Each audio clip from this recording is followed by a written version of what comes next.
Hi friends, welcome to கோமோஸ் lifestyle. உங்கள் வீட்டில் பள்ளி கரப்பாம்பூச்சி தொல்லை தாங்கவே முடியலையா? என்னதான் மருந்து அடித்தாலும் திரும்ப திரும்ப வந்துக்கிட்டே இருக்குது. அப்போ தூக்கி தூரப்படக்கூடிய மாத்திரை இருந்தாலே போதுங்க, ஒரு பள்ளி கரப்பாம்பூச்சி கூட உங்கள் வீட்டு பக்கம் வரவே வராது. இன்றைக்கான இந்த டிப்ஸ் உங்களுக்கு ரொம்ப யூஸ்ஃபுல்லாக இருக்கும். வீடியோவை ஸ்கிப் பண்ணாமல் பாருங்கள். வீடியோக்குள்ளே போகிறதுக்கு முன்னாடி நம்ம சேனல் ஃபஸ்ட் டைம் பார்க்குறவங்களா இருந்தால் சப்ஸ்கிரைப் பண்ணிவிட்டு பக்கத்தில் இருக்க பெல் ஐகானை கிளிக் பண்ணி ஆளுன்னு கொடுத்துக்கோங்க. அப்போ தான் நான் போடக்கூடிய வீடியோக்கள் உங்களுக்கு நோட்டிஃபிகேஷனாக வரும்.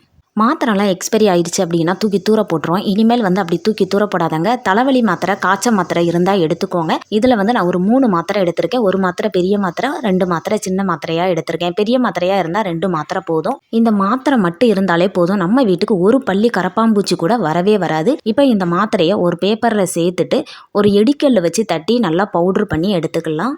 பவுட்ரு பண்ணி எடுத்துட்டேன். இதை ஒரு வேஸ்ட்டான ஒரு பவுல் இருந்ததுன்னா அந்த பவுலில் தட்டி வச்சுருக்கேன். இந்த மாத்திரை பவுடரை அதில் சேர்த்துக்கலாம். வேஸ்ட்டான பவுல் எதுவும் இல்லை அப்படின்னா கொட்டாங்குச்சி கூட எடுத்துக்கோங்க.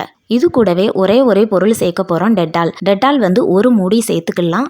டெட்டாலோட வாசனை பள்ளிக்கும் கரப்பாம்பூச்சிக்கும் சுத்தமாக பிடிக்கவே பிடிக்காது. இது கூட ஒரு 3/4 கிளாஸ் தண்ணி சேர்த்துட்டு இந்த மாத்திரை நல்லா கரையணும். மாத்திரையும் டெட்டாலையும் நல்லா ஒன்றா மிக்ஸ் பண்ணி எடுத்துக்கலாம். நம்ம சேர்த்துருக்க இந்த 2 பொருளோட வாடையுமே பள்ளிக்கும் கரப்பாம்பூச்சிக்கும் சுத்தமாக பிடிக்கவே பிடிக்காது. நம்ம வீட்டுக்கு ஒரு பள்ளி கரப்பாம்பூச்சி கூட நம்ம வீட்டு பக்கம் வரவே வராது. மாத்திரையும் நல்லா கரைஞ்சதுக்கப்புறம் இந்த மாதிரி ஒரு ஸ்ப்ரே பாட்டில் எடுத்துக்கலாம். அப்படி இல்லை அப்படின்னா ஜூஸ் பாட்டிலில் மூடியில் சின்ன சின்ன ஓட்டைகள் போட்டு அதில் கூட ஊற்றி எடுத்துக்கோங்க.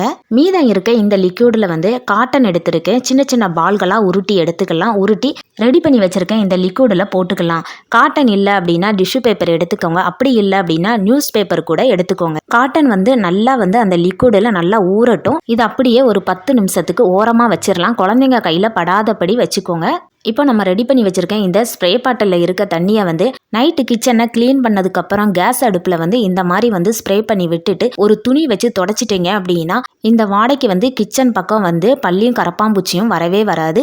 பல்லிலாம் சாப்பாட்டில் விழுந்துருமோ அப்படின்னு பயமாக இருக்கும் நைட்டு. அந்த மாதிரி இனிமேல் நீங்கள் பயப்படையே வேண்டாம். கிச்சனில் கவுண்டர் டாப்லையும் இந்த ஸ்ப்ரே தண்ணியை நல்லா தெளித்து விட்டுட்டு ஒரு துணி வச்சு நல்லா தொடச்சிட்டோம் அப்படின்னா இந்த வாடைக்கு வரவே வராது பல்லியும் கரப்பாம்பூச்சியும். கரப்பாம்பூச்சி அதிகமாக இருக்கக்கூடிய இடம் கிச்சன் தான். கிச்சனில் இந்த மாதிரி செஞ்சீங்க அப்படின்னா நம்ம வீட்டுக்கு ஒரு கரப்பாம்பூச்சி கூட வரவே வராதுங்க. பல்லி அதிகமாக நைட்டு டைமில் இந்த டியூப் லைட் பக்கத்தில் தான் இருக்கும். இது நம்ம மேலே விழுந்துருமோ அப்படிங்கிற பயமாகவும் இருக்கும். பல்லியை பார்த்தாலே நமக்கு அருவருப்பாகவும் இருக்கும். இந்த லிக்விடை ஸ்ப்ரே பண்ணி விட்டாலே போதும், அது பக்கமே வரவே வராது. நைட்டு பாத்திரம்லாம் கழுவி முடிச்சதுக்கப்புறம் நல்லா தொடச்சிட்டு சிங்கில் இந்த லிக்விடை தெளித்து விட்டுட்டீங்க அப்படின்னா கரப்பாம்பூச்சி வரவே வராது. அதே மாதிரி பீரோல் பக்கத்துலேயும் இந்த லிக்விடை தெளித்து விட்டுருங்க. உங்களுக்கு எங்கெல்லாம் பல்லி கரப்பாம்பூச்சி இருக்குதோ அந்த இடத்துலலாம் தெளித்து விட்டுருங்க.